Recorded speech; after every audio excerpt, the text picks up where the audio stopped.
A biting wind whipped across the empty platform of Silvercreek Depot as Rebecca Carter clutched her threadbare shawl tighter around her trembling shoulders.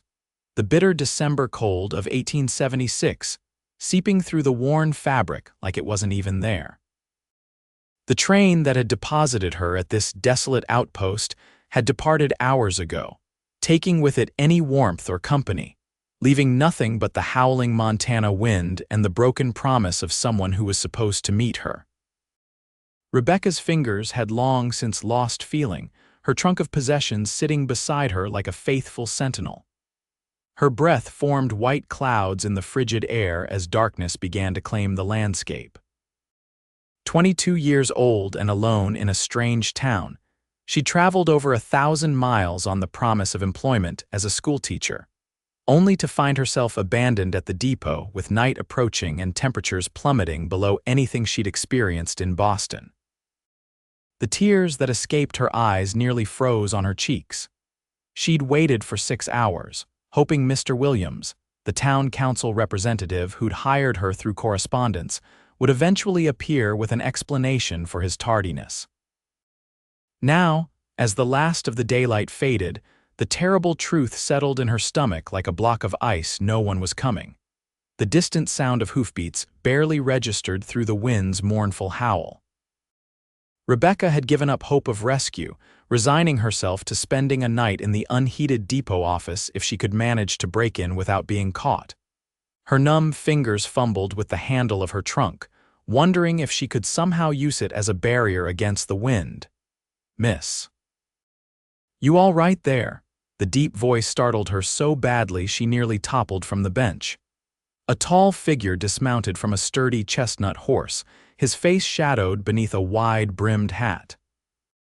As he stepped into the faint light cast by the depot's single lantern, Rebecca saw a man perhaps 5 years her senior, with a weathered face that spoke of days spent under the harsh western sun.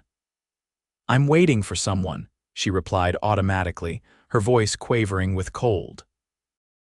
The man tilted his head, taking in her trunk, her city clothes, and her blue-tinged lips. "Been waiting long, I reckon, since noon," Rebecca admitted, unable to keep her teeth from chattering. He whistled low. "That's near 7 hours in this cold."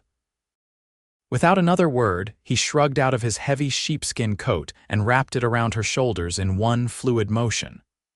The warmth of it still carrying his body heat was so immediate and overwhelming that Rebecca nearly sobbed.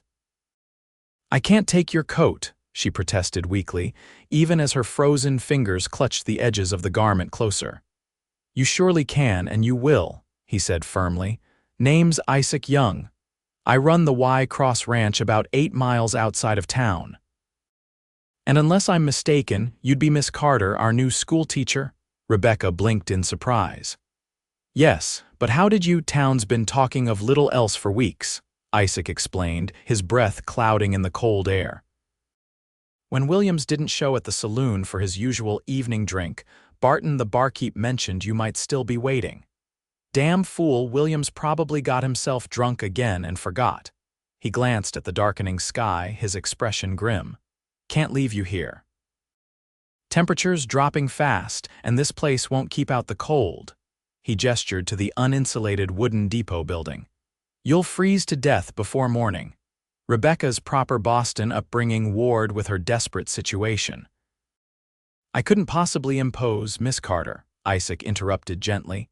"There's no imposition in saving a life. Now I can take you to the hotel in town, or if you'd prefer something more proper, the widow Jenkins takes in boarders. She's a fine, respectable lady." Relief flooded through Rebecca, making her light-headed. "The widow Jenkins sounds wonderful, thank you."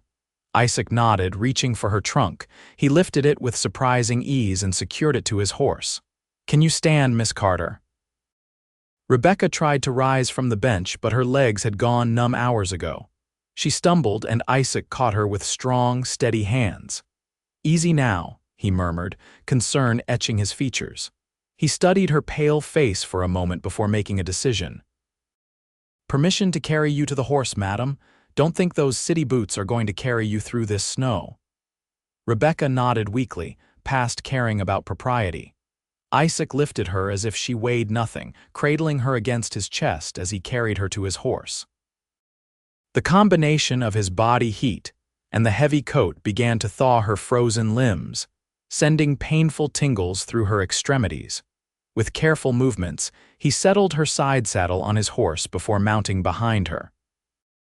Rebecca knew she should feel scandalized by such close contact with a stranger, but all she felt was gratitude for the warmth of his solid presence at her back. "Hold tight to the saddle horn," he instructed, his voice close to her ear as he reached around her to take the reins. "Widow Jenkins lives on the other side of town. We'll have you warm and fed in no time." As they rode through the snow-covered streets of Silvercreek, Rebecca caught glimpses of lighted windows and the shadowy outlines of buildings. The town was larger than she'd expected, with a main street lined with businesses, a general store, a saloon, what appeared to be a small hotel, and other establishments she couldn't identify in the darkness. "It looks bigger than I imagined," she managed through chattering teeth. "Growing fast," Isaac confirmed. "That's why they needed a proper teacher. Got nearly 30 children needing schooling now. The town council's been planning this for months." "And yet Mr. Williams forgot to collect me," Rebecca said, unable to keep the bitterness from her voice. Isaac's chest rumbled against her back as he chuckled. "Williams would forget his own head if it wasn't attached. Don't take it personal. Silvercreek's a good town with good people. They've been fixing up the schoolhouse for weeks." The mention of the schoolhouse reminded Rebecca of her purpose here, and some of her spirits lifted despite her physical discomfort. After several minutes of riding, Isaac guided his horse down a side street and stopped before a neat two-story house with warm light spilling from the windows. "Here we are," he announced, dismounting and reaching up to help Rebecca down. Her legs buckled immediately and Isaac caught her again, one arm supporting her waist. "Easy there. Might take a while for the feeling to come back properly." He lifted her once more, carrying her up the short path to the front door. Before he could knock, the door swung open to reveal a plump, gray-haired woman with kind eyes and a concerned expression. "Isaac Young, what on earth?" Her eyes widened as she took in Rebecca's pale face. "Good heavens, is this the school teacher? The poor dear looks half frozen. Found her still waiting at the depot, Mrs. Jenkins," Isaac explained. "Williams never showed." "That useless, drunken," Mrs. Jenkins cut herself off, gesturing them inside. "Bring her in, quickly. I've got stew on the stove and the fire's blazing." The warmth of the house hit Rebecca like a physical force as Isaac carried her inside and set her gently on a chair near the fireplace. Mrs. Jenkins immediately bustled about, removing Rebecca's boots and wrapping a quilt around her legs. "Thank you for bringing her, Isaac," Mrs. Jenkins said as she pressed a cup of hot tea into Rebecca's trembling hands. "Lord knows what would have happened if you hadn't ridden by." "Just glad I did," Isaac replied, his eyes meeting Rebecca's. Something passed between them in that moment, a connection Rebecca couldn't quite name but felt deeply nonetheless. "I should fetch her trunk," Isaac said, breaking the gaze. He moved toward the door, pausing with his hand on the knob. "Miss Carter, I hope you'll be comfortable here. Mrs. Jenkins takes good care of her boarders." "Wait," Rebecca called, suddenly realizing she still wore his coat. "Your coat," Isaac shook his head with a smile that transformed his weathered face. "Keep it for now, I'll collect it another time." As he stepped out into the cold night, Rebecca clutched the sheepskin coat closer, inhaling the scent of leather, pine, and something uniquely masculine that she already associated with her rescuer. "He's a good man, that Isaac Young," Mrs. Jenkins commented as she ladled hot beef stew into a bowl. "One of the finest in these parts." Rebecca nodded, watching through the window as Isaac secured her trunk and mounted his horse. "He saved my life tonight. And he'll be back tomorrow to check on you, mark my words," Mrs. Jenkins predicted with a knowing smile. "Isaac Young isn't a man to do something halfway." As Rebecca sipped her tea and felt warmth slowly returning to her body, she couldn't help but hope the older woman was right. True to Mrs. Jenkins' prediction, Isaac Young appeared at her boarding house the following morning. Rebecca had just finished breakfast when a knock sounded at the front door. Mrs. Jenkins answered it with a knowing smile that suggested she'd been expecting this visitor. "Good morning, Isaac," she greeted. "Come to check on our schoolteacher, have you?" Rebecca, seated at the dining table, felt a rush of warmth that had nothing to do with the hot coffee in her cup. She'd spent the night in a comfortable bed, Mrs. Jenkins having given her the best room in the house, and the horrors of her arrival had faded somewhat, though her body still ached from the hours spent in the freezing cold. Isaac removed his hat as he stepped inside, revealing thick dark hair that curled slightly at the edges. In the daylight, Rebecca could see him properly for the first time. He was tall and broad-shouldered, with a strong jawline softened by kind eyes the color of warm amber. He wore simple but clean clothes: a flannel shirt, sturdy trousers, and a leather vest, practical attire for ranch work. "Morning, Mrs. Jenkins, Miss Carter." His eyes lingered on Rebecca, assessing. "You're looking better today, got some color back in your cheeks." "Thanks to you," Rebecca replied, rising from her seat. She'd borrowed a dress from Mrs. Jenkins, her own trunk still unpacked, and though it was a bit large on her slender frame, it was warm and comfortable. "I never properly thanked you last night." "No need for thanks," he said, turning his hat in his hands.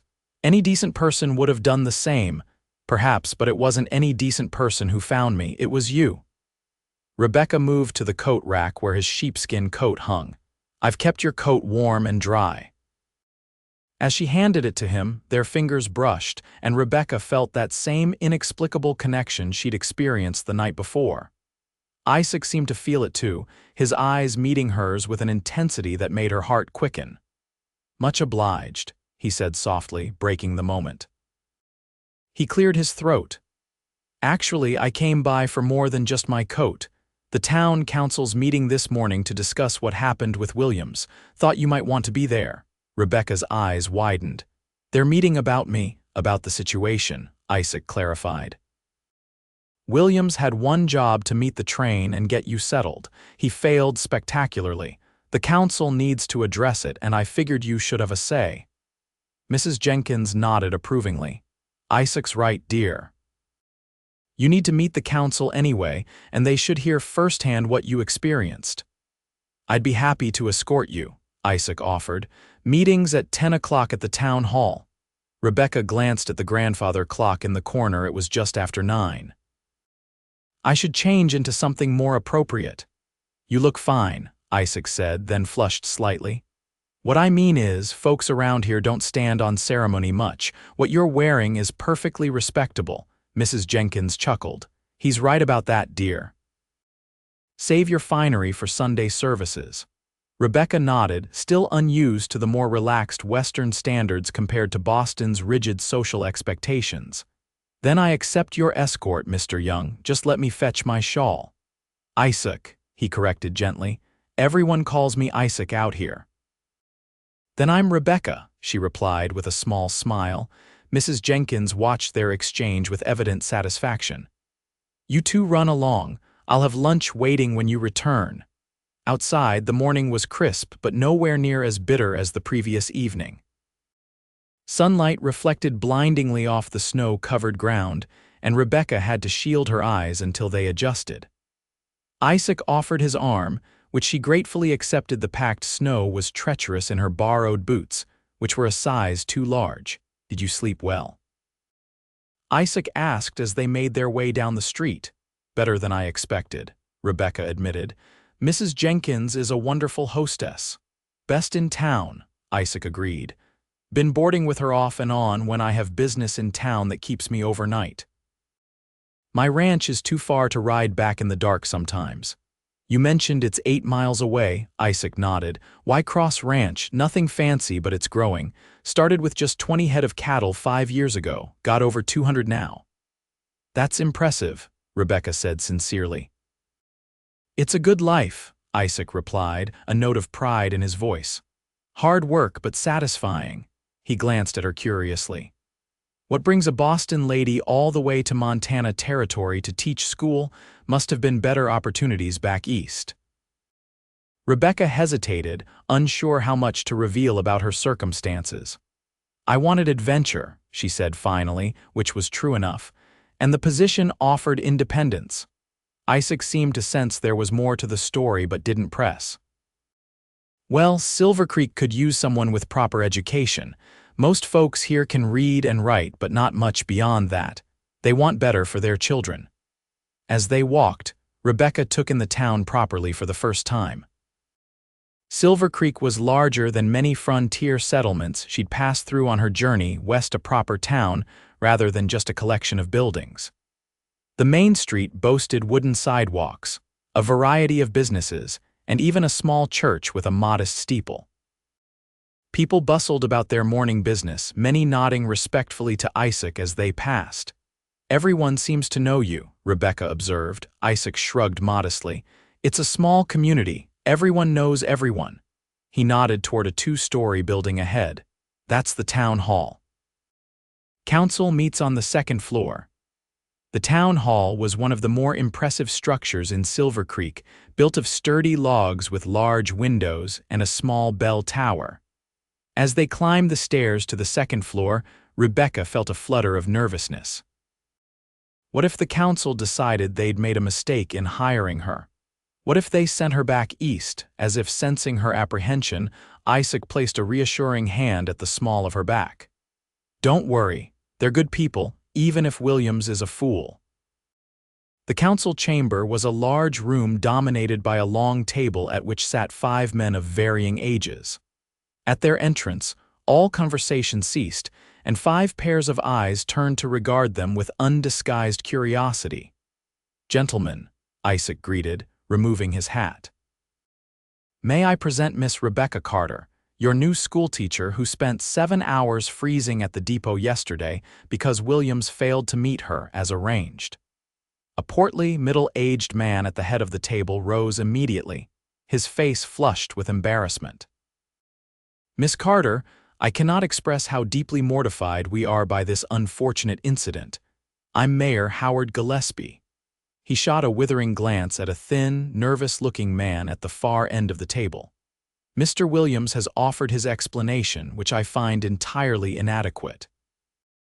Williams squirmed in his seat, unable to meet Rebecca's eyes. "I've apologized, Mayor. Had some urgent business come up and lost track of time." "Urgent business at the bottom of a whiskey bottle," muttered another council member, a silver-haired gentleman with spectacles. "Gentlemen, please," Rebecca interjected, stepping forward. Despite her initial nerves, she found her teacher's voice the one that could quiet a classroom of rowdy children with just a few words. "What's done is done.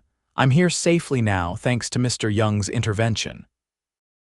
Isaac remained a steady presence at her side as Rebecca recounted her experience, careful to maintain her dignity while ensuring the council understood the seriousness of what had transpired. By the time she finished, Williams looked thoroughly ashamed and the other council members were regarding her with newfound respect.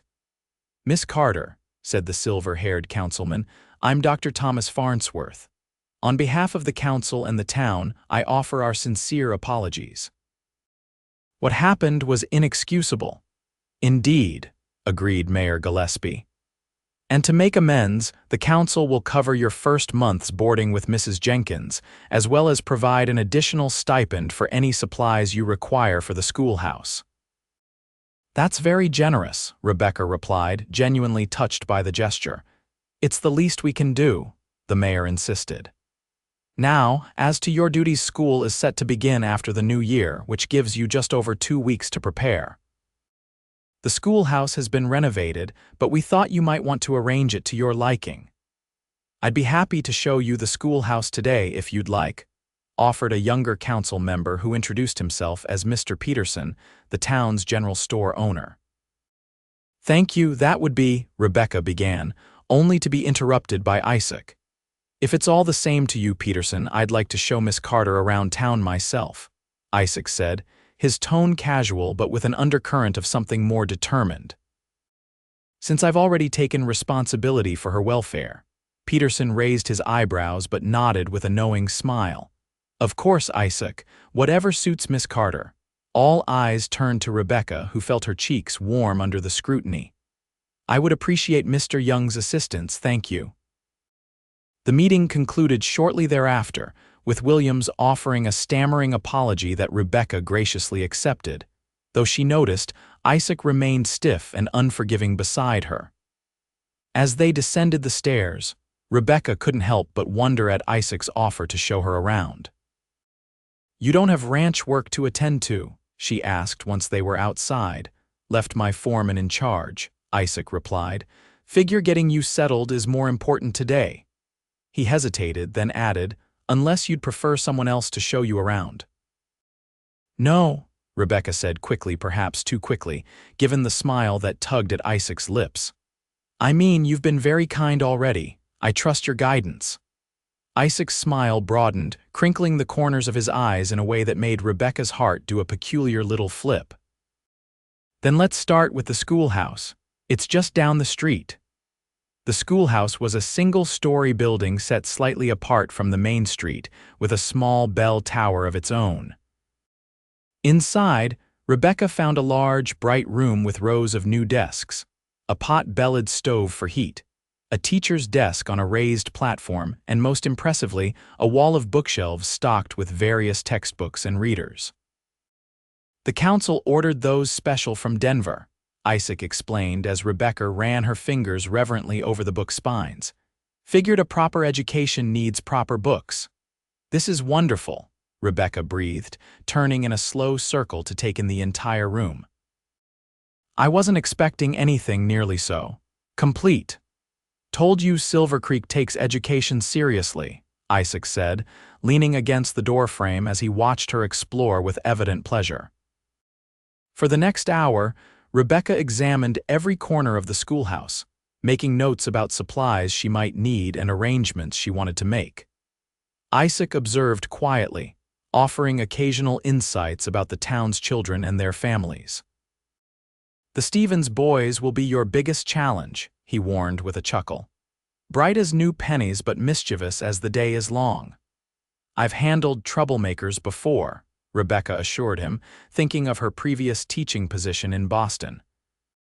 "Children are children, whether in the East or the West." "Reckon that's true enough," Isaac agreed, "though our youngsters might be a bit more independent-minded than what you're used to." "Independent-minded children make independent-minded adults," Rebecca replied. "And from what I've seen, that's a valuable trait out here." Isaac regarded her with that same intense look he'd given her earlier. "You're not what I expected, Rebecca Carter." "Oh, and what did you expect?" "Some frightened Eastern lady who'd take one look at our rough town and be on the next train back to civilization," he admitted with a crooked smile. "I'm made of sterner stuff than that," Rebecca said, lifting her chin slightly. "Though I admit, if you hadn't found me last night, I might indeed have considered the next train if only to avoid freezing to death." Isaac's expression sobered. "I keep thinking about what might have happened if I hadn't ridden by the depot." "But you did," Rebecca said softly. "And I'm very grateful." Their eyes met and held for a long moment, something unspoken passing between them. Rebecca felt her breath catch in her throat at the warmth in Isaac's gaze. The moment was broken by the schoolhouse door swinging open to admit a flurry of excited children led by a harried-looking woman. "Oh," the woman exclaimed, stopping short at the sight of Rebecca and Isaac. "I'm so sorry to intrude." The children were so excited to meet the new teacher that I couldn't keep them away another minute. She extended her hand to Rebecca. "I'm Sarah Fletcher, wife of the town's blacksmith. These curious little creatures are some of your future pupils." Rebecca smiled warmly at the children, who ranged in age from about 6 to 12. "I'm delighted to meet you all. I'm Miss Carter." The children crowded around, peppering her with questions about Boston, whether she knew how to ride a horse, if she could shoot a gun, and if she had ever seen an Indian. Rebecca answered each question patiently, aware of Isaac watching her with approval. After the impromptu meeting with her future students, Isaac continued the tour of Silvercreek, showing Rebecca the general store, the church, the doctor's office, and other important establishments. Everywhere they went, townspeople greeted them warmly, all expressing dismay at Rebecca's unfortunate arrival and relief that Isaac had found her. "You're something of a hero in this town," Rebecca observed as they walked back toward Mrs. Jenkins' boarding house for lunch. Isaac shook his head. "Just happened to be in the right place at the right time." "I think it's more than that," Rebecca persisted. "The way people respect you here, it's not just because you have a successful ranch." Isaac was silent for a moment. "My father was one of the first settlers here," he finally said. "Taught me that a man's worth is measured by how he treats others, especially those who need help. I try to live by that." The simple sincerity of his words touched Rebecca deeply. This man who had wrapped her in his coat had also, somehow, wrapped himself around her heart in less than 24 hours. The realization was both thrilling and terrifying. "Your father sounds like a wise man," she said. "He was," Isaac replied, a hint of sadness in his voice. "Past 3 years ago, pneumonia took him after a hard winter." "I'm sorry," Rebecca said softly, instinctively placing her hand on his arm. Isaac covered her hand with his own, the touch sending warmth through her despite the cold air. "Thank you." He would have liked you a woman with education and spirit. They had reached Mrs. Jenkins' front gate, but neither seemed eager to end their time together. "Will I see you again soon?" Rebecca asked, surprising herself with her boldness. Isaac's smile returned, warming his eyes. "Count on it." "I'll be in town tomorrow to bring supplies for the Christmas social. Perhaps you'd allow me to escort you. It's Saturday evening at the town hall. The whole town attends." "I'd like that very much," Rebecca replied, unable to keep the pleasure from her voice. As she watched Isaac walk away, his tall figure cutting a striking silhouette against the snow-covered street, Rebecca felt a surge of hope that perhaps her decision to come west hadn't been a mistake after all. Silvercreek might just be exactly where she belonged. The next 2 weeks passed in a flurry of activity as Rebecca settled into life in Silvercreek. The Christmas social had been a delightful affair, with the entire town gathering for music, dancing, and a potluck feast that showcased the community's warmth and hospitality. Isaac had been a perfect gentleman, introducing Rebecca to everyone, making sure she always had refreshments, and even coaxing her onto the dance floor despite her protestations that she knew only formal Eastern dances. "Just follow my lead," he'd said, his hand warm and steady at her waist as he guided her through a lively country reel. "No one here cares about perfect steps." He'd been right, of course. By the end of the evening, Rebecca had danced with numerous townsmen, though none had made her heart race like Isaac did. When he'd escorted her back to Mrs. Jenkins' boarding house, he'd hesitated at the gate, looking as though he wanted to say something important. Instead, he'd simply kissed her hand, a gesture that somehow felt more intimate than if he'd embraced her and wished her good night. Since then, Isaac had found reasons to be in town almost daily, despite the 8-mile ride from his ranch. Sometimes he brought lumber to help build additional bookshelves for the schoolhouse. Other times he claimed to need supplies from Peterson's general store. Whatever his stated reason, he always found time to visit Rebecca, often bringing small gifts, a journal bound in soft leather, a jar of honey from his ranch's beehives, a book of poetry he thought she might enjoy. Christmas had been a cozy affair at Mrs. Jenkins' boarding house, with the landlady insisting that Rebecca join her for dinner. To Rebecca's delight, Isaac had appeared that afternoon, bearing gifts for both women: a hand-carved wooden box for Mrs. Jenkins and, for Rebecca, a beautiful silver hairpin adorned with a small turquoise stone. "It's too much," she'd protested, even as her fingers caressed the delicate piece. "It reminded me of your eyes," Isaac had replied simply, causing Mrs. Jenkins to hide a knowing smile behind her hand.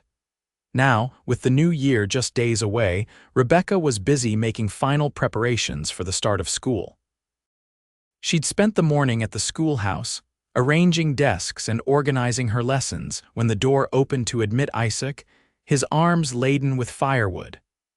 "Thought you might need this stoked up," he said, nodding toward the pot-bellied stove that had gone low while she worked. "Getting colder out there." "Thank you," Rebecca said, setting down her chalk. "I was so absorbed in my work I didn't notice the chill." Isaac set the wood beside the stove and efficiently built up the fire, his capable hands moving with practiced ease. Rebecca found herself watching those hands, wondering how they would feel. She stopped that thought abruptly, her cheeks warming in a way that had nothing to do with the freshly stoked fire. "Something on your mind?" Isaac asked, glancing up to catch her staring. "Just wondering if you had plans for New Year's Eve," Rebecca said quickly, seizing on the first acceptable thought that came to mind. Isaac straightened, dusting his hands on his trousers. "As a matter of fact, I do." His amber eyes held a mischievous glint. "I'm planning to call on a certain schoolteacher and ask if she'd like to have dinner with me at the hotel restaurant. It's the finest establishment in town." Rebecca's heart fluttered. "Is that so? And what makes you think this schoolteacher would accept?"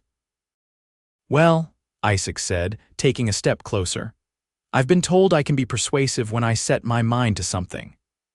Rebecca was acutely aware of how alone they were in the schoolhouse, how improper it might seem to others, and how little she cared about that in this moment.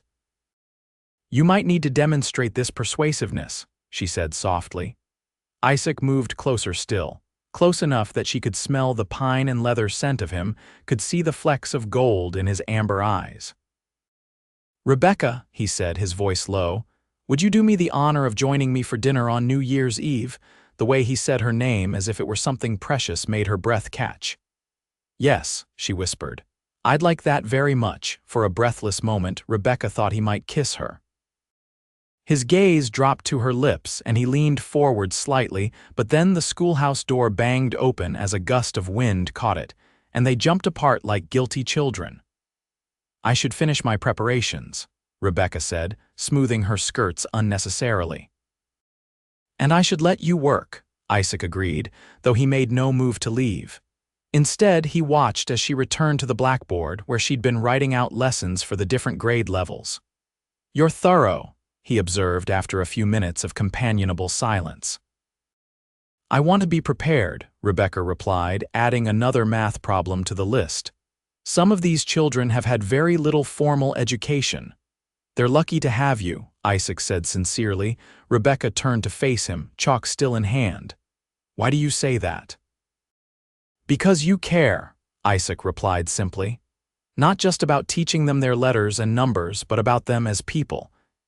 He gestured to the careful notes she'd made about each student after meeting them and their families. Not every teacher would take the time to learn about each child before the first day of school. Rebecca was touched by his observation. Education isn't just about facts and figures, it's about understanding how each child learns best. Isaac nodded thoughtfully.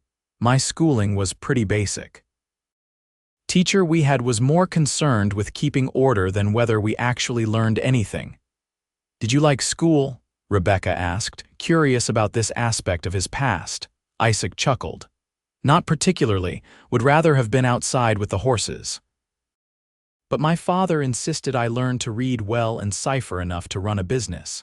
His expression grew more serious. He was right, of course, couldn't manage the ranch books without it. "What about your mother?" Rebecca asked, realizing she knew very little about Isaac's family. A shadow passed over his face. "Lost her when I was 10, childbirth. Baby brother didn't make it either." "I'm so sorry," Rebecca said softly. Isaac shrugged, but the gesture couldn't hide the old pain in his eyes. "It was a long time ago. Pa raised me on his own after that." "Did a good job of it, I think." "He certainly did," Rebecca agreed warmly. Isaac cleared his throat, clearly uncomfortable with the personal turn of the conversation. "What about your family? They must miss you being so far away." Now it was Rebecca's turn to feel the sting of painful memories.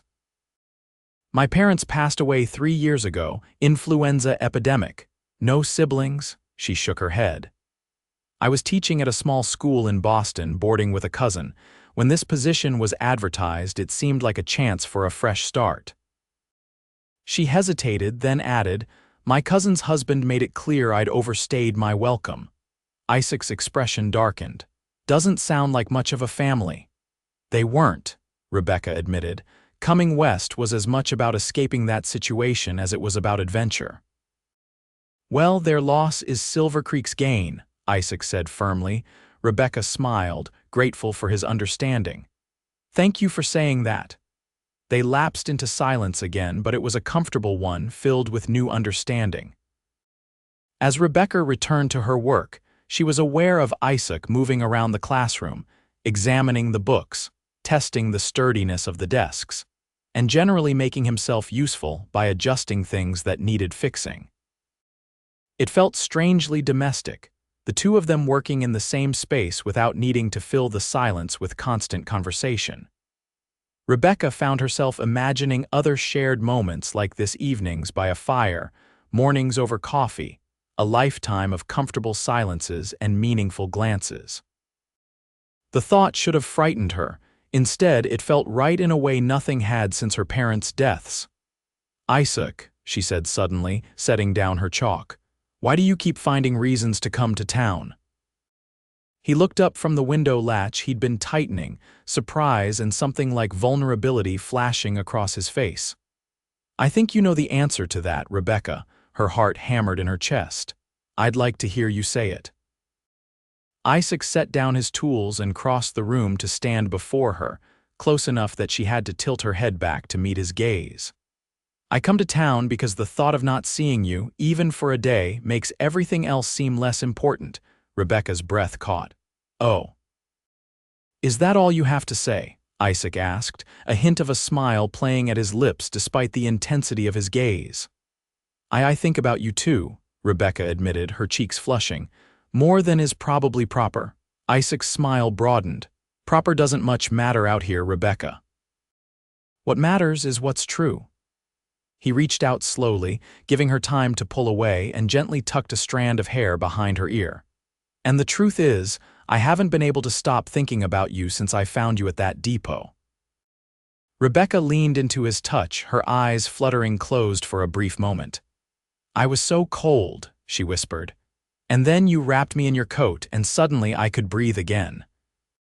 I'd give you a lot more than my coat if you'd let me, Isaac murmured, his thumb brushing lightly across her cheekbone. The air between them seemed to crackle with possibility. Rebecca knew she should step back, maintain some semblance of propriety, but she found herself leaning closer instead, drawn to him like a moth to flame. The sound of children's laughter outside the schoolhouse broke the spell.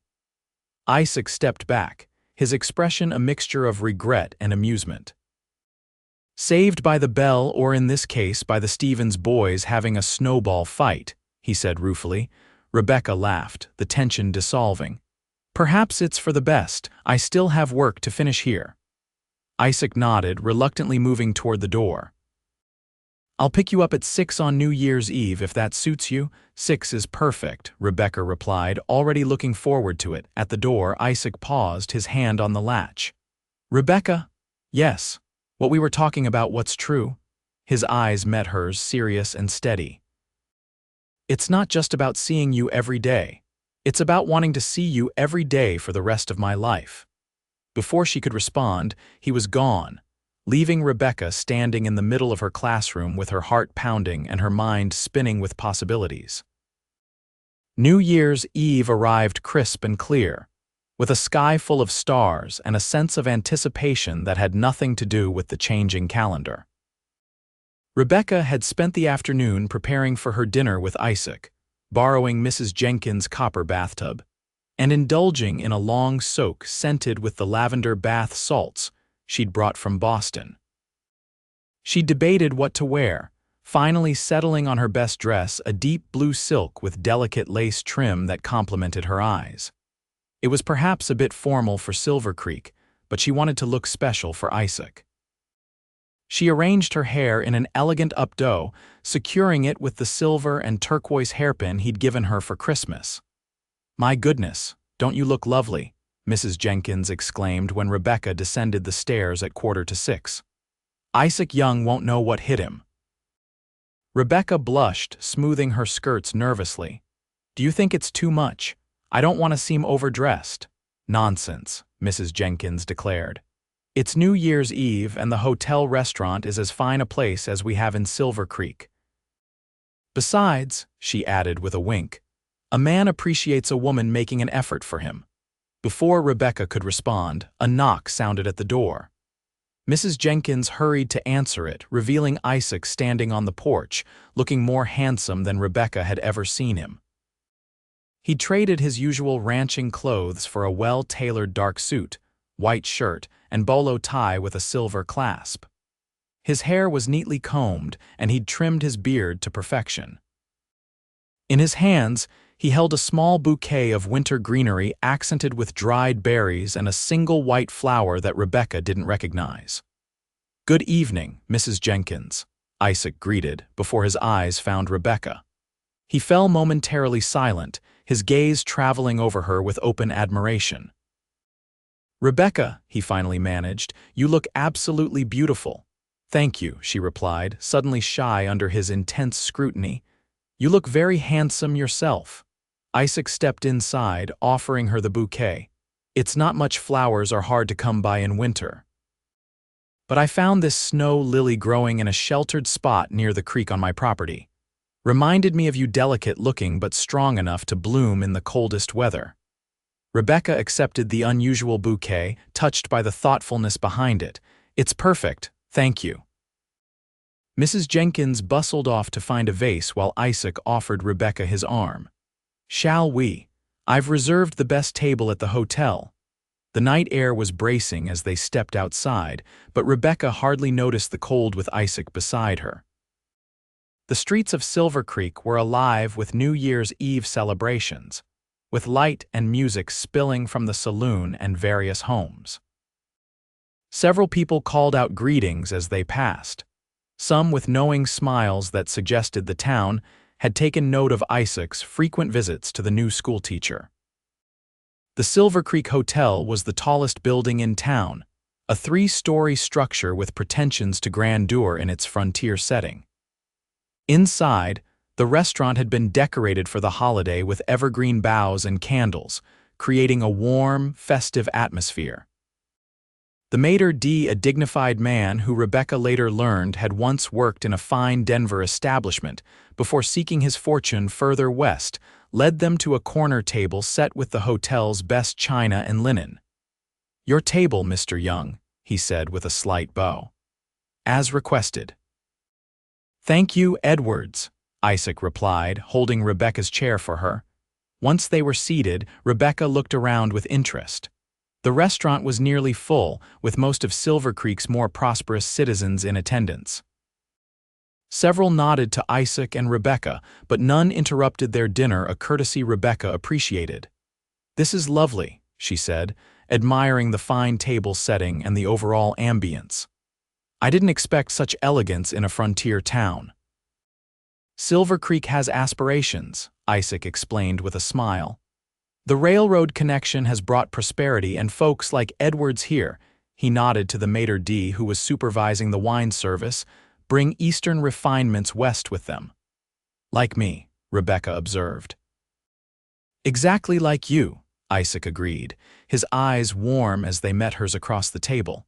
"Bringing education and culture to our rough little corner of the world." The waiter arrived with menus and a bottle of wine that Isaac had apparently pre-ordered. As they perused the offerings, Rebecca was surprised by the variety. "The chef trained in San Francisco," Isaac explained, noting her expression. "He's quite ambitious, sources beef from my ranch, actually." "Is there anything in this town you don't have a hand in?" Rebecca teased. Isaac chuckled. "I just try to support local businesses when I can. A town thrives when everyone does well." They ordered roast beef for Isaac, trout for Rebecca, and settled into easy conversation as they enjoyed their wine. Rebecca found herself relaxing completely in Isaac's company, sharing stories of her childhood in Boston, her years at the women's college where she'd trained as a teacher, and her dreams for the Silvercreek School. In turn, Isaac told her more about growing up on the ranch, his years working cattle drives before settling down to build the Y-Cross into a prosperous operation, and his hopes for the future. "I'm expanding into breeding horses now," he explained, his face animated with enthusiasm. Got a fine Arabian stallion last year and some good mares. Hoping to produce horses that combine the Arabian speed and endurance with the sturdiness our local conditions demand. You have a vision, Rebecca observed, admiring his passion and foresight. A man needs something to work toward, Isaac replied. He hesitated, then added more softly, and someone to share it with.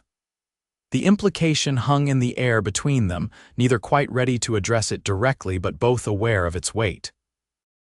Their meal arrived, saving Rebecca from having to formulate a response. The food was excellent, far better than she'd expected in a frontier town, and they spent the next while enjoying it and discussing lighter topics. As they were finishing their dessert, a remarkable apple tart with cinnamon ice cream, the restaurant's small orchestra began playing, and several couples moved to the cleared area near the windows to dance. Would you care to dance? Isaac asked, extending his hand across the table. Rebecca placed her hand in his without hesitation. I'd love to. Unlike the lively reels at the Christmas social, the orchestra was playing a waltz, a dance Rebecca knew well from her Boston days. As Isaac led her onto the floor and took her in his arms, she was pleasantly surprised by his skill. You dance beautifully, she commented as they moved smoothly among the other couples. Took lessons in Denver a few years back, Isaac admitted with a slightly sheepish smile. Figured it might come in handy someday. Forward thinking of you, Rebecca teased, enjoying the feel of his hand at her waist, the scent of him soap and cedar and something uniquely Isaac enveloping her. I try to be prepared for all eventualities, he replied, his voice low and intimate despite the public setting. They danced through 3 songs, lost in their own world despite the crowded room. When the clock began to strike midnight, Isaac led Rebecca to a more private corner near the windows overlooking the main street, where revelers had gathered to welcome the new year of 1877. Rebecca, Isaac said, taking both her hands in his as the final chimes sounded, I know we haven't known each other long, but I feel like I've been waiting for you my whole life. Rebecca's heart hammered in her chest. Isaac, let me finish, he said gently.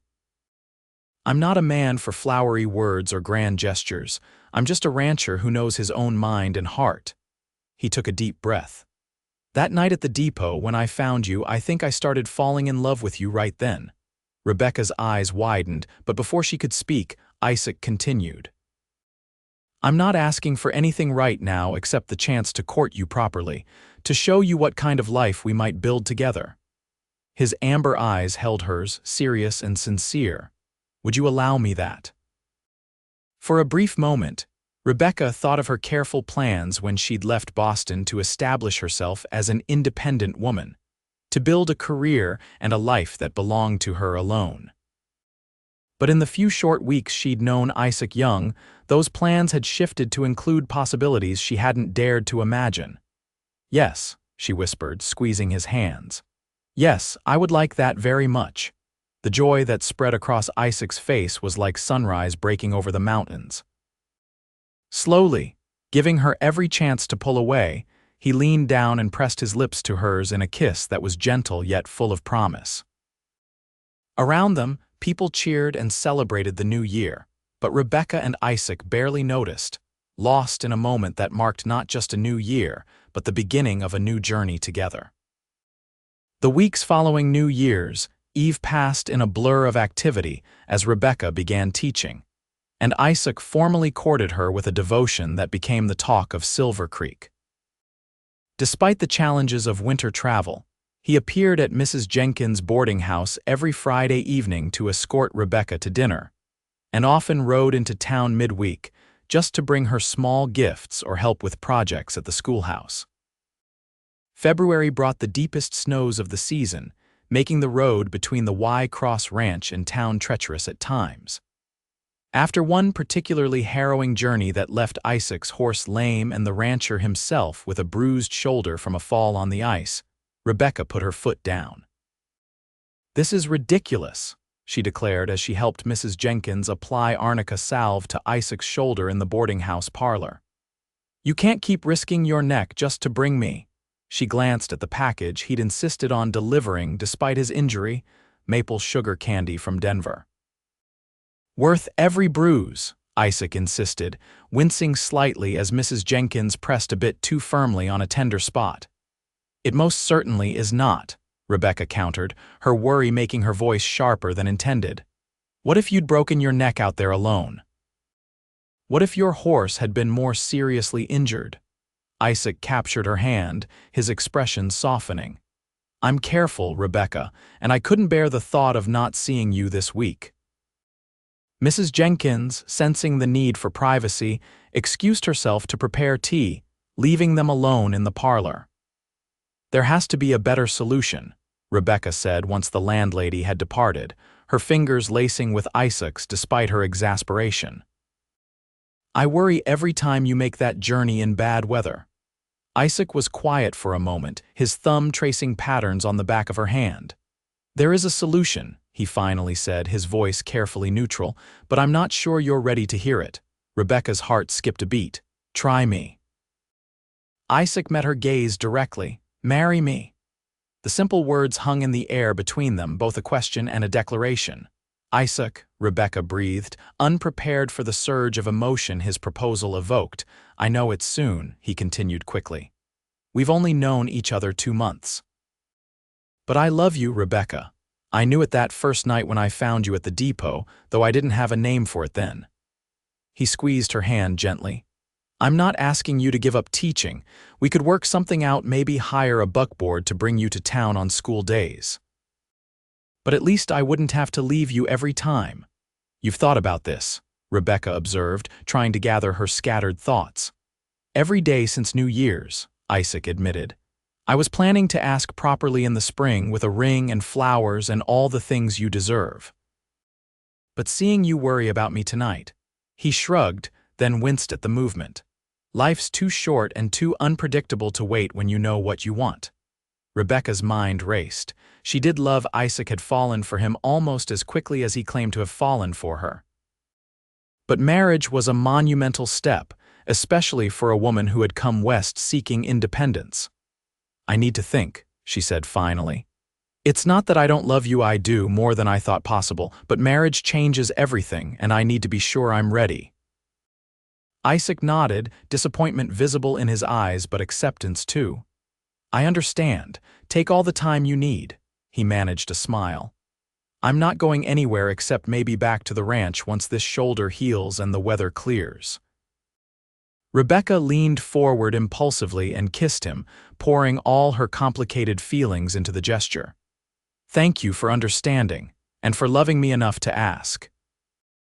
Mrs. Jenkins returned with the tea tray, eyeing them knowingly, but making no comment about Rebecca's flushed cheeks or the intensity lingering between them.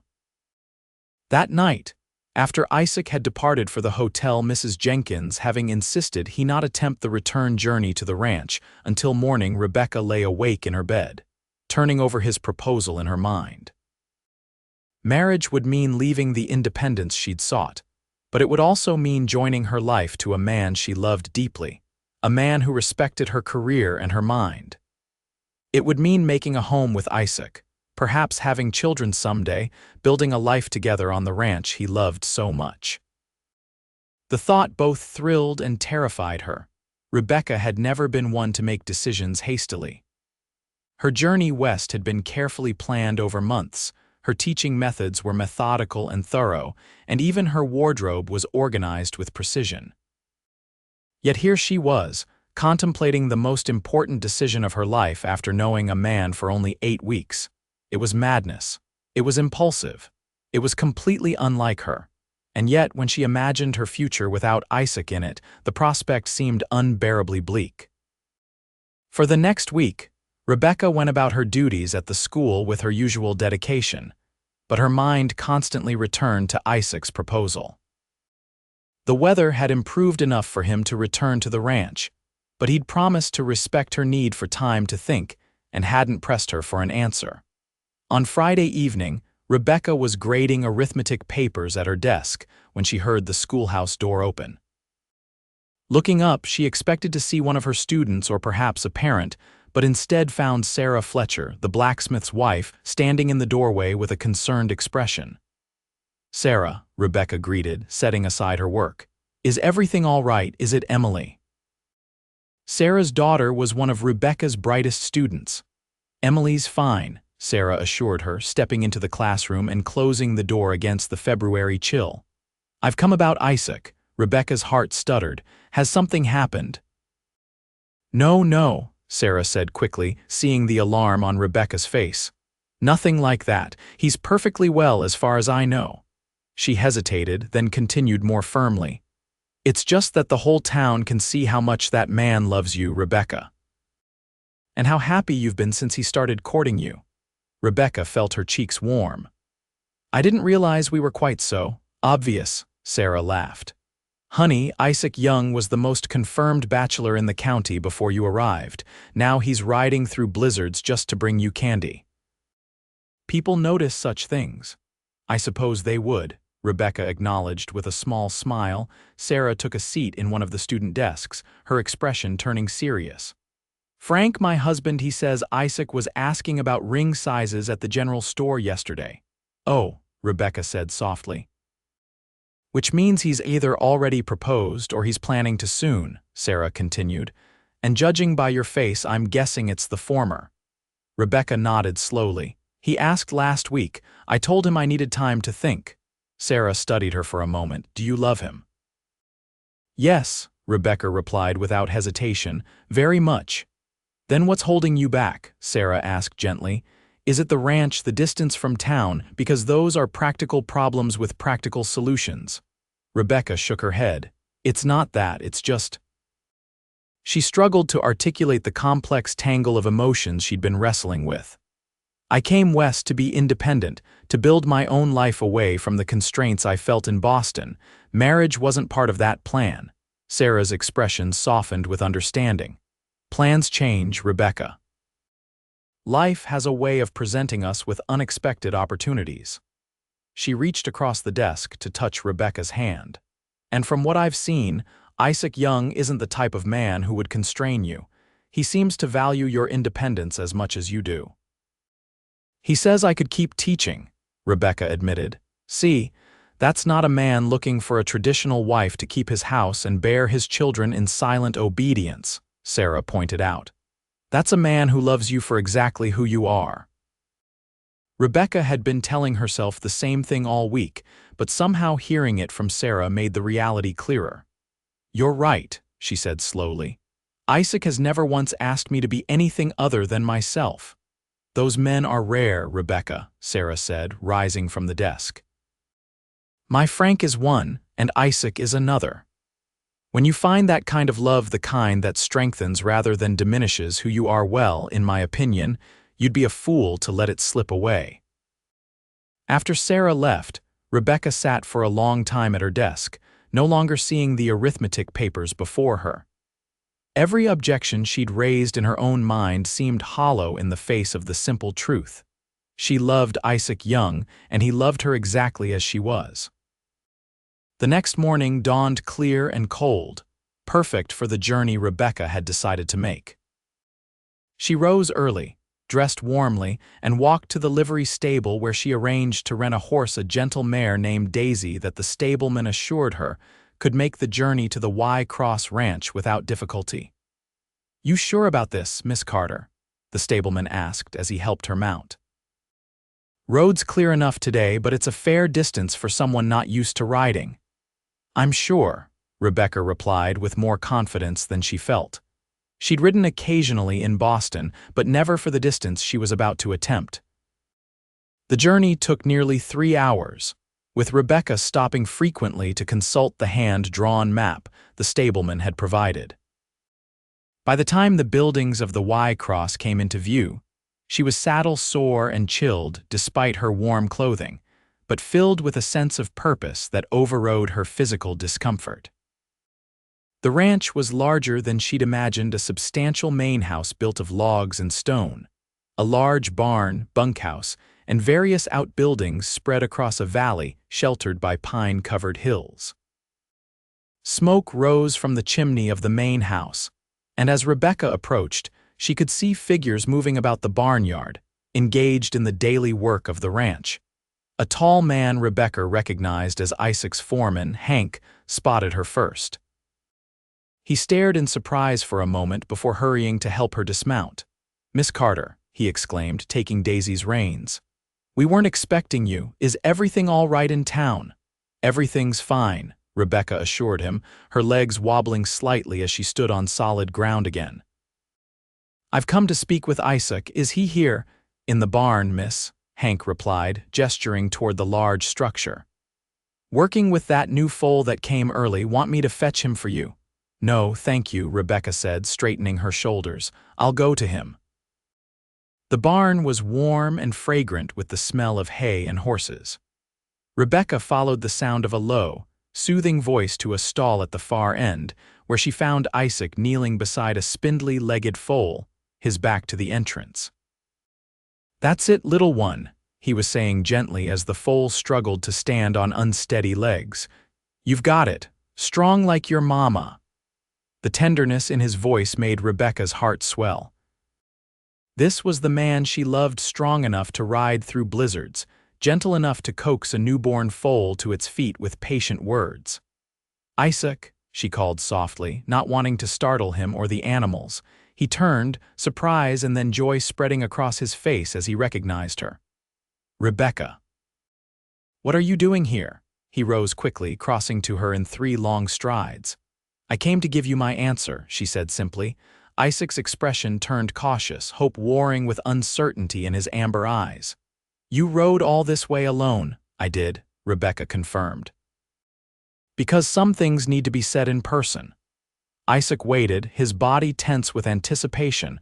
Rebecca took a deep breath and met his gaze directly. "My answer is yes, Isaac. Yes, I will marry you." For a moment, he seemed frozen in place, as if he couldn't quite believe what he'd heard. Then, with a joyous laugh, he swept her into his arms, lifting her off her feet in an embrace that expressed everything words couldn't. When he set her down, his eyes were suspiciously bright. "Are you sure, Rebecca?" "I don't want you to feel rushed," or she silenced him with a kiss, pouring all her certainty and love into the gesture. "I've never been more sure of anything," she said when they finally parted. "I love you, Isaac Young. I want to build a life with you." Isaac pressed his forehead to hers, his hands cradling her face as if she were something infinitely precious.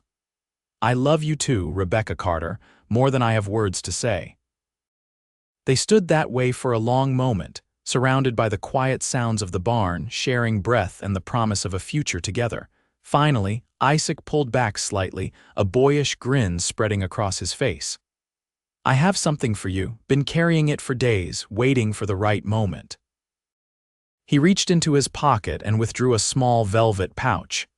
"It's not fancy like what you might have had in Boston, but it's perfect," Rebecca interrupted, even before seeing what the pouch contained. "Because it's from you."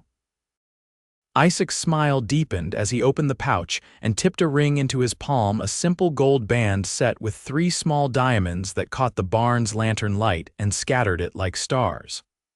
"It was my mother's," Isaac explained, his voice thick with emotion. "Pa gave it to me before he died, said to save it for the woman who would make me as happy as she made him." Tears welled in Rebecca's eyes as Isaac took her left hand and slid the ring onto her finger. It fit perfectly, as if it had been made for her. "When?" Isaac asked, his thumb tracing gentle circles on her palm. "When should we marry?" Rebecca considered for a moment.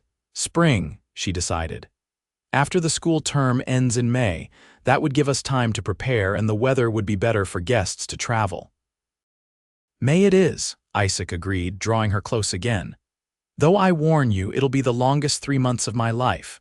Rebecca laughed, joy bubbling up inside her like a spring. "Mine too, but worth the wait, I think."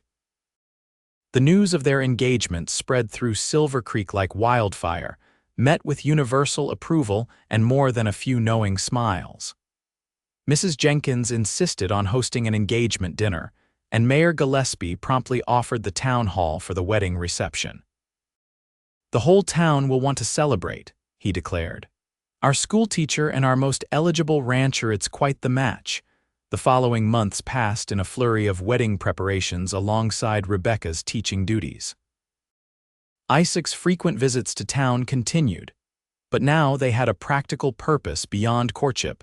The couple had decided that Rebecca would move to the ranch after their wedding, with Isaac providing transportation to and from the school during term time. "I'm adding on to the house," Isaac informed her during one of their Sunday afternoon walks in April, when spring had finally begun to soften the Montana landscape. "A proper library for all your books, with a desk where you can work on your lessons." Rebecca squeezed his hand, touched by his thoughtfulness. "You don't have to change your home for me, Isaac. It's going to be our home," he corrected gently. "And I want it to be a place where you can pursue your passion for teaching, not just a rancher's wife." "I want to be both," Rebecca said, surprising herself with the realization. "Your wife and a teacher, I want it all, Isaac." His answering smile was like sunshine breaking through clouds. "Then you shall have it all, my love, every bit of it." On a perfect May morning, with wildflowers carpeting the meadows around Silver Creek and the snow-capped mountains gleaming in the distance, Rebecca Carter became Rebecca Young in a ceremony that brought together the entire community. The church was filled to capacity, with many guests standing at the back, as Reverend Thompson pronounced them husband and wife. "You may kiss your bride," the Reverend announced, beaming at the couple. Isaac didn't hesitate, drawing Rebecca into an embrace that managed to be both properly restrained for public viewing and full of promise for the privacy that would come later. The assembled guests erupted in cheers and applause as they turned to face their community as husband and wife. The reception at the town hall lasted well into the evening, with music, dancing, and enough food to feed an army. Rebecca danced with Isaac, with Mayor Gillespie, with Dr. Farnsworth, and even with a much sobered Mr. Williams, who apologized yet again for his failure to meet her train that December day. "All is forgiven," Rebecca assured him with a genuine smile. "If you had met me as planned, I might never have met Isaac." Sometimes the worst beginnings lead to the best outcomes. As the celebration wound down, Isaac found Rebecca sitting with Mrs. Jenkins, both women slightly flushed from dancing and merriment. "Ready to go home, Mrs. Young?" he asked, offering his hand. The word sent a thrill through Rebecca. "Home, they're home." "Yes," she replied, placing her hand in his. "I believe I am." They said their goodbyes amid good-natured teasing and well wishes, then climbed into the buggy Isaac had decorated with ribbons and flowers for the occasion. As they drove away from town toward the Y Cross Ranch toward their future together, Rebecca leaned her head on her husband's shoulder, contentment washing over her. "Happy?" Isaac asked, pressing a kiss to her temple. "Completely," Rebecca assured him. "Though I'm still not sure I deserve all this happiness." Isaac's arm tightened around her. "You deserve every bit of it and more, but if you're feeling undeserving, just remember you might have frozen to death if I hadn't happened by that depot." Rebecca laughed, remembering the bitter cold of that December evening and the warmth of a stranger's coat wrapped around her shoulders. "Then I suppose I owe you my life, Isaac Young." "And I owe you mine," he replied softly, "for the day you rode all the way to the ranch to say yes." As they crested the hill that overlooked the Y Cross, the ranch buildings glowing golden in the setting sun, Rebecca thought about the journey that had brought her here from the lonely young woman shivering at a desolate train depot to the beloved wife returning to a home filled with promise and possibility. "I love you, Isaac," she whispered, the words carrying all the gratitude and wonder she felt. "And I love you, Rebecca," he replied, guiding the horses down the slope toward home. "Today, tomorrow, and for all the days to come." 5 years later, Rebecca stood on the porch of the Y Cross Ranch house, watching as Isaac gave their 3-year-old son, Thomas, his first riding lesson on a gentle pony in the corral. Their daughter, Elizabeth, just 18 months old, sat on a blanket near Rebecca's feet, solemnly stacking wooden blocks and occasionally toppling them with a delighted giggle. "Mama, look." Thomas called, his small face alight with pride as he sat straight in the saddle, Isaac's steady hand on his back. "I'm riding like Papa." "I see you, sweetheart," Rebecca called back, her heart full as she watched her husband's patient instruction and her son's determination to learn. "You're doing wonderfully." The years since their wedding had brought changes to the Y-Cross. The house had expanded not only with the promised library but with nurseries for the children. The herd had grown to over 500 head of cattle, and Isaac's horse breeding program had begun to gain recognition throughout the territory. Through it all, Rebecca had continued teaching at the Silvercreek School, now with the assistance of a young woman from Denver who handled the younger children while Rebecca focused on the older students. The arrangement worked beautifully, allowing Rebecca to balance her career with motherhood in a way few women of her generation could manage. Isaac drove her to town 3 days a week during term time, sometimes taking the children along to stay with Mrs. Jenkins while their parents worked. Mrs. Jenkins had become a surrogate grandmother to Thomas and Elizabeth, spoiling them shamelessly, and declaring them the most beautiful, intelligent children in the territory, an assessment with which their parents fully agreed, of course. As Rebecca watched Isaac lift Thomas from the pony and swing him around in celebration of his accomplishment, she thought about the twists of fate that had brought them together. A missed meeting, a bitter cold night, a coat offered by a stranger, such small moments that had changed the entire course of her life. Isaac set Thomas down and looked up, catching Rebecca's eye across the yard. His smile still as heart-stopping as the day they met reminded her of that first night, when a half-frozen young woman had found not just warmth but love in the arms of a kind cowboy, thinking deep thoughts. Isaac asked as he approached, Thomas scampering ahead to show his sister the feather he'd found near the corral. "Just counting my blessings," Rebecca replied, leaning into his embrace as he wrapped an arm around her waist. "And thinking how differently things might have turned out if you hadn't ridden by the depot that night." Isaac pressed a kiss to her temple, a gesture that had become as natural as breathing over the years. "I've always believed some things are meant to be, Rebecca. You and me, this family we've made, it was all written in the stars long before we knew it." Rebecca smiled, watching their children play as the Montana sunset painted the landscape in hues of gold and rose. "Then I'm grateful for whatever forces brought us together, Isaac Young. For your coat, for your warmth, and most of all, for your love. Always," Isaac promised, turning her to face him, "forever." As he kissed her, Rebecca knew with absolute certainty that the journey that had begun on that cold December night at Silvercreek Depot had led her exactly where she was meant to be, wrapped in the love of a good man, surrounded by family and community, and living a life richer and more fulfilling than she could ever have imagined. It wasn't the independence she'd sought when she traveled west. It was something far better, a partnership of equals, built on love, respect, and shared dreams. A true home, not just of place but of heart. And it had all begun with a stranger's coat on a snowy night, warming a heart that would never be cold again.